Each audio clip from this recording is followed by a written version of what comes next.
अरे कलिया, आज स्कूल क्यों नहीं गई? तेरी झापड़न हैं? बाल उनका फैला लिया या जुआ करी खाट के ऊपर बैठ कर सब दूर कि हमारा बाल मेरी कर देगी कहीं? अरे पापा, मम्मी ने स्कूल जाने से मना बोली थी। बोली कि आज बाबा को श्राद्ध है तो घर की पूरी भजिया बनाकर थोड़ा बहुत काम करवा लीजिए, तो मैं नहीं गई। थारी मैया की ले बाप रे बाप। थारी माँ ने मेरे को 2-3 दिन पहले बाजार से सामान लाना की लिस्ट दी थी। मारा मगर से तो निकल ही गयो रे, अब कहीं होएगो।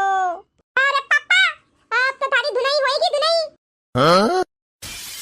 अरे कल मुई नाचनी थी औलाद।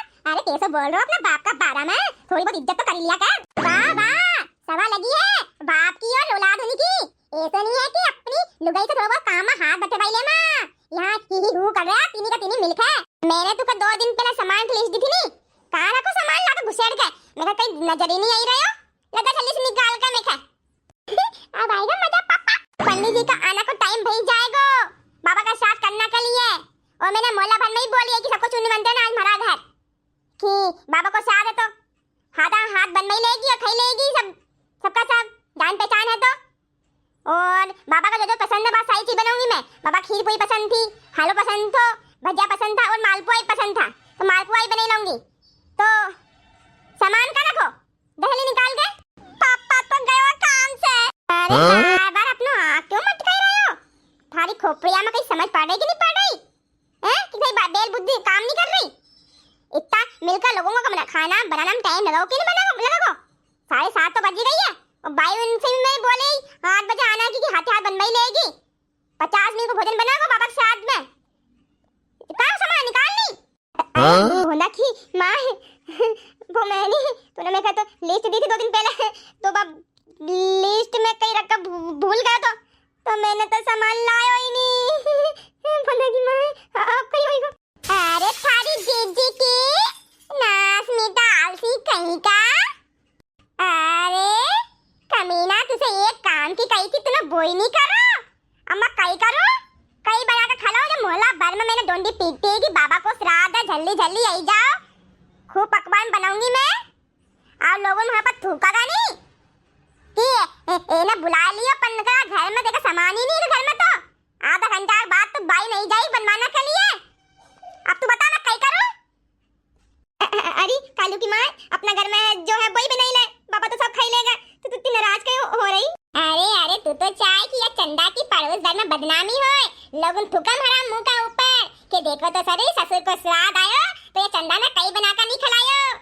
पड़ोस में देखी थी तूने? 4 दिन पहले खूब खा कर आयो तो श्राद्ध कितना पकवान बनाया था उन लोगों का ससुर का श्राद्ध में। और तू कह रहा हो तुम्हारे घर में वही बनाई ले? अच्छा बारे ज्ञानचंद की औलाद। अरे मम्मी ये पापा तो पूरा बेशरम है, लोगों थूका जाए जब ये कहीं असर ही नहीं पड़े। अब तू कहीं करेगी? औलाद भी ऐसी है कि आग में घी डाली ना को काम करे। मैं बताऊं तो आग में घी डालना कहीं होए ससुरी का नाती थारी तो। अरे कलिया की माँ, तूने बाबा का श्राद्ध का दिन भी अपना आदमी का नहीं छोड़ा, आज भी धुला के दिया। अरे बहू क्यों लड़ रही भिंडू से? क्यों मार रही उसको? अरे अम्मा तुका कहीं मालूम है कि नहीं है कि आज बाबा को श्राद्ध है तुम्हारे पति का? तो मैंने सोचा कि बाबा की मनपसंद खाना बना के खिलाऊं, उन्हें भोग लगाऊं ताकि बाबा खुश हो जाएंगे। इसलिए मैंने मोहल्ले भर के लोगों को भी खाने का बोल दिया। 50 लोगों को खाना बनाने का मैंने सोचा, पर तेरा छोरा उसे किराने की दुकान से सामान लाने की बोला, उसने एक सामान नहीं लाया। अब तू ही बता मैं क्या करूं? लोग नहीं जाएंगे अब भी खाने के लिए, मैं क्या बनाऊं? अरे बहू मुझे सब पता है कि मेरे आदमी का श्राद्ध है, तू इतनी फिक्र क्यों कर रही है? अरे मैंने सब श्राद्ध करी जाके मंदिर में, और मुझसे जो बन पड़ता है उतनी में दान दक्षिणा गरीबों को दे आई हूँ। क्या तुमने श्राद्ध मंदिर में करी और मुझे कानों कान खबर तक नहीं हुई? अम्मा बहू बेटे के होते हुए तुमने श्राद्ध करी? श्राद्ध घर होता है ना कि मंदिर में, बाबा का घर है ना अम्मा। मैंने सोचा था बाबा का मनपसंद खाना बनाऊंगी, सब लोगों को खिलाऊंगी, बाबा कितने खुश होंगे, पर वो भी नहीं। वाह बहू वाह, तो किस घर की बात कर रही है? अरे वो घर जो जीते जी उन्हें 2 बल की रोटी नहीं दे सका सुख से, उनके मरने के बाद तो 12 प्रकार के पकवान बनाने की बात कर रही है। अरे बहू कभी कभी तेरे ससुर जी का मन होता था मालपुए खाने का, भजिया खाने का, तो उससे कहते थे तो तू झट से मना बोल देती थी, मुझसे नहीं बनेगा, मेरे पास टाइम नहीं है, सामान नहीं है, कहाँ से लाऊं सामान? भर भर अंडा रखा है, कुकी खा ले। ऐसा जवाब देती थी कि उनकी आत्मा खून होती थी। वे कोने में बैठ बैठ के अफसोस करते थे। उनके अंत समय में भी तूने ठीक से उनको खाने को नहीं दिया, नहीं दिया। अरे बहू, जीते जीते तो अपने ससुर को एक दिन की बासी रोटी खिलाती थी। उनके दांत भी नहीं थे, उनको चापता भी नहीं बनता था। जब बना के खिलाती थी वो कितने खुश होते, उनकी आत्मा कितनी तृप्त होती।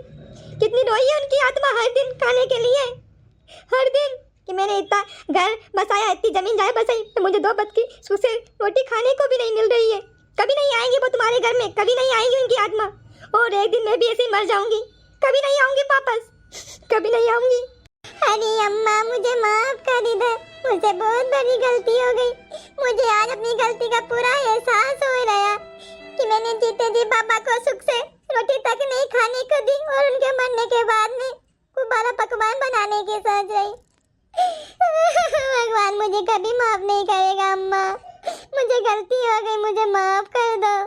अरे तुझे अपनी गलती का एहसास तो हुआ बहू? ठीक है, उठ जा। दोस्तों, आप भी मेरी तरह गलती ना करें। अपने बुरे बुजुर्गों को जीते जी उनका मनपसंद खाना बना के खिलाएं, ना कि मरने के बाद 12 पकवान बना के दूसरों को जिमाएं। उनके जीते जी उनके आत्मा ना दुखाए, ना दुखाए।